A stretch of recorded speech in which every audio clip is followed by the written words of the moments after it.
ഹരേ കൃഷ്ണ. എല്ലാവർക്കും വിനീത നമസ്കാരം. മുക്തി 4 വിധം. ഈശ്വര ആരാധന പൊതുവെ 2 വിധത്തിൽ പറയപ്പെടുന്നു: സഗുണ ആരാധനയെന്നും നിർഗുണ ആരാധനയെന്നും. സഗുണ ആരാധന ഈശ്വരനെ സർവവിധ രൂപഭാവ അലങ്കാരങ്ങളോടുകൂടി ആരാധിക്കുന്നത്. പൊതുവെ വിഗ്രഹാരാധന ഇതിൽപ്പെടുന്നു.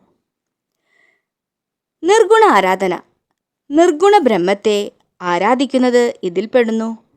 സഗുണ ഉപാസകർക്ക് പൊതുവെ 4 വിധം മുക്തി പറഞ്ഞിരിക്കുന്നു. അത് ഇപ്രകാരമാകുന്നു: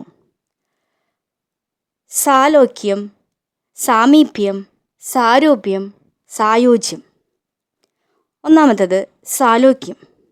ഭക്തന്മാർ ഏത് ദേവതയെയാണോ ഉപാസിക്കുന്നത് ആ ദേവതയുടെ ലോകത്തെ പ്രാപിക്കുന്നതാണ് സാലോക്യമുക്തി. സാമീപ്യം. ഭക്തൻ ഉപാസനാ ദേവതയുടെ സാമീപ്യം പ്രാപിക്കുന്ന മുക്തി.